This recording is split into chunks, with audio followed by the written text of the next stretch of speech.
Welcome back. Today's lesson is Writing 6B Part 1. So please get your students' books and workbooks ready. Today we have three objectives. Number 1, identify the purpose of a text after skimming. Number 2, demonstrate understanding of the features of a discussion essay by answering a set of questions. And number 3, analyze the text in terms of linking words. Do you know these famous sportsmen? Cristiano Ronaldo, Rafael Nadal, and Mu'taz Bersham. Let's match them with their sports: football, high jump, and tennis. So number 1, Cristiano Ronaldo plays football. Good. Rafael Nadal? Excellent. He plays tennis. What about Mu'taz Bersham? He does high jump. So how do we call these famous sportsmen? Very good. So they are professional athletes. What are the advantages and disadvantages of being a professional athlete? I wanted to pick out 2 advantages and 2 disadvantages. So please pause the video and try to think. Alright, so the first advantage, excellent. So we have being rich. You can be rich if you are a famous sportsman. Alright, after that, you can be famous. Everybody will know you and everybody will recognize you when you are passing by the street or anywhere you go. Alright, now what about the disadvantages? Very good. So you can be injured anytime when you are practicing that sport. Or it demands hard work. It's not easy to become a professional athlete. Very good. Dear students, it's time to open the student book on page 80. I want you to read the text and say what it is about. Pause the video and we will come back.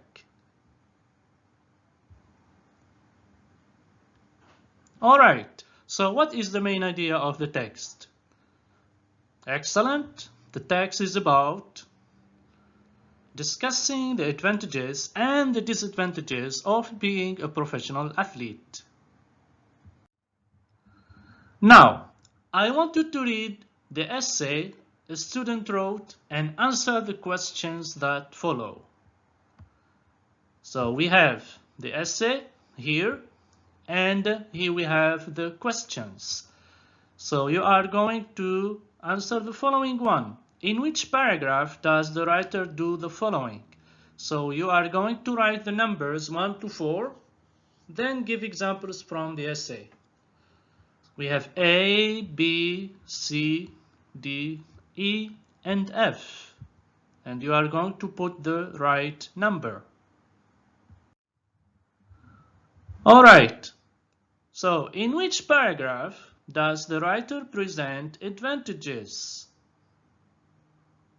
Pause the video and try to answer. Okay. So that was in paragraph 2. Very good. Now, can you tell me what advantages did he mention? Good. So the first one, earn a huge income. Then enjoy fame and travel around the world. Very good. So that's why we are going to analyze the second paragraph. Let's start with the first sentence. It is not difficult to see the benefits of becoming a professional athlete. So this is what we call the topic sentence. Very good. After that, we have the first argument. Very good. Argument number 1. And then you mention argument number 2. And we already discussed these arguments in the beginning. And finally, we have argument number 3. All right, let's move on to the next question. In which paragraph does the writer introduce the topic? Pause the video and try to answer. Okay, let's answer. So that was in paragraph 1. Very good. Okay, and here he introduced the topic and he mentioned the word athlete and professional athlete, and he said that it has pros and cons. Okay, question C. In which paragraph does the writer present disadvantages? Pause the video please and try to answer. So that was in paragraph 3. Excellent. So that's why we are going to look at the disadvantages. How many of them are there? Excellent, 4. So number 1, the first disadvantage is the huge amount of stress. After that, the time and energy to demanding training. Then the family life becomes difficult. And finally, the injuries. Excellent. Now we are going to analyze this third paragraph, which is normally the paragraph of the disadvantages. So let's follow together. So first of all, as usual, we have the topic sentence, which is in the beginning of each body paragraph. Very good. Now we have to list the arguments from 1 to 4. If you have 4, or from 1 to 3 if you have 3. So here we have the first argument, all right? Then we have the second argument. As I would need to devote all my time and energy to demanding training, I would not have much spare time. After that, the third argument, extensive travel would make family life difficult. Very good. And the final argument is, there is the issue of injuries. If I got seriously injured, it could mean the end of my career. Excellent job. That was argument 4. Alright, now question D. In which paragraph does the writer make a general statement and state his or her opinion? Pause the video and try to answer. Okay, so that was in paragraph 4. Excellent. And here we have, becoming a professional athlete is difficult but rewarding. So here that's the general statement. Also he mentioned his opinion. Personally, I believe the advantages outweigh the disadvantages. So we have personally, which means a personal opinion. Okay, now question E. In which paragraph does the writer use a rhetorical question? First, let's say what is a rhetorical question. It's a question that doesn't need an answer, but it's there to enrich our paragraph or to make our paragraph more interesting. Okay, so in which paragraph can you find the rhetorical question? Excellent. That was in the last paragraph also, paragraph number 4. So here is the rhetorical question. Is becoming a professional athlete worth all the difficulties? Of course, we are not waiting for an answer. We are addressing the reader to let him be in the text and let him be focused with the writer. Okay, that's why we are going to analyze the 4th paragraph. So what do we have in the beginning? As we already said, is becoming a professional athlete worth all the difficulties? This is the rhetorical question. Very good. After that, you mention the personal opinion. Personally, I believe the advantages outweigh the disadvantages. And then you have to mention the general statement and restate the both sides.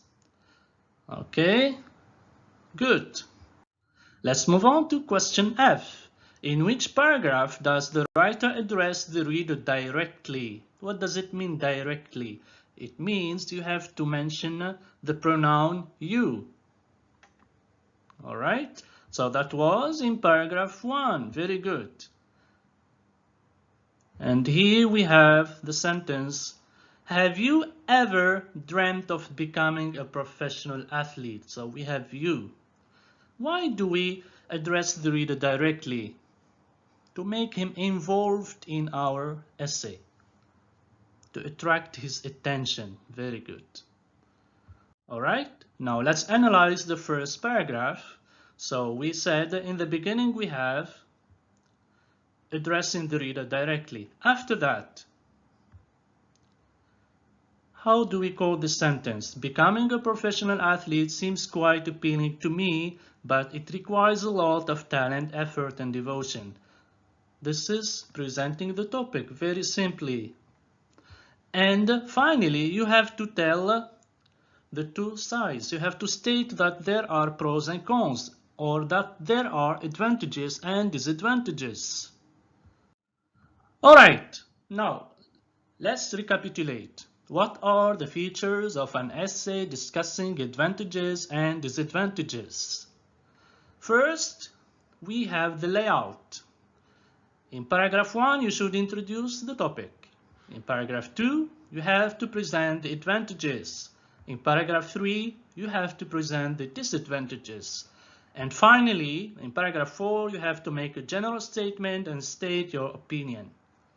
Okay, apart from the layout, we have seen techniques such as address the reader directly in paragraph 1, as we have seen. Have you ever dreamt of becoming a professional athlete? Also, you can use a rhetorical question, as we have seen in paragraph 4. For example, is becoming a professional athlete worth all the difficulties? Of course, we don't need an answer. All right. Now, does the writer use formal or informal language? And this is very important to bear in mind, please. Let's see what is informal language and what is formal language. First, in the informal language, we have informal vocabulary, but in formal language, we have formal vocabulary. In the informal language, we have the use of contractions, but in the formal language, no contractions. Also, we have the abbreviations in the informal language. In the formal language, no abbreviations. And finally, informal linkers for informal language.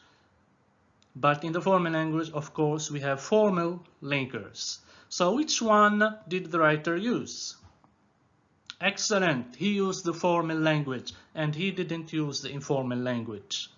So, for example, formal vocabulary, the writer used requires. If it was an informal word, how would it be? It would be needs. But here we have formal vocabulary, so that's why he chose the word requires. Okay, what about the example of contractions? For example, we have it is not, and the writer did not use it isn't. What about the abbreviations? So no abbreviations in the formal language. The writer used professional, a full form of the word. He didn't say a pro. And what about the formal linkers? Moreover, this is a formal linker. If it was an informal essay, he would have used plus. All right. Now, question C on the student's book on page 81. Look at the highlighted words, phrases in the essay and use them to complete the table below. Now, as you can see, the color used is yellow. So these are highlighted linkers. Let's have a look at the types of linkers we can use in a discussion essay. First, we have listing or adding points. After that, expressing contrast.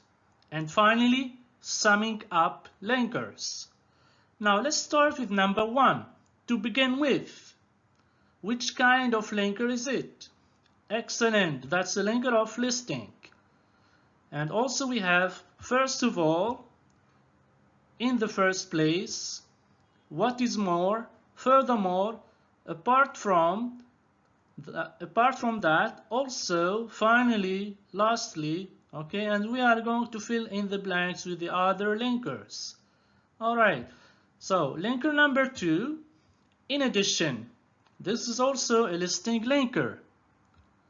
After that, moreover, this is a listing linker. Very good. Now, what about however? Is it listing linker? Look at in which paragraph it's used. It's used in paragraph number 3. So the beginning of the disadvantages. Very good. So in the beginning of the disadvantages, I have to use a linker of contrast. So here, however, but, on the other hand, these are linkers of contrast. All right. The next one we have firstly, which is a linker of listing. Good. What about secondly? Very good. Another linker of listing. Besides that, the same, another linker of listing. And last but not least is a final linker of listing. All right. Now, what about on the whole here? Excellent. This is to sum up, and this is in the final paragraph. All right. So we have to sum up, in conclusion, and all in all. And we add on the whole. All right. Now, what are the 10 truths about the discussion essay? Okay. So how many paragraphs are there? Let's recapitulate everything we have seen today. So how many paragraphs? 4 paragraphs. Good. What is the first paragraph about? It's about introducing the topic. What about paragraph 2? It's about presenting the advantages. What about paragraph 3? It's about presenting the disadvantages. Paragraph 4? It's about making general statement plus opinion. Okay, now what language style should be used? Excellent, the formal language style. What technique can be used in paragraph 1? We have seen the technique of addressing the reader directly. Good. What about the technique used in paragraph 4? We can use the rhetorical question. Excellent. Now, what are the 3 types of linkers that can be used? Listing, contrasting, and summarizing. Very good. Which tense is used? So remember to use the present tense. Excellent.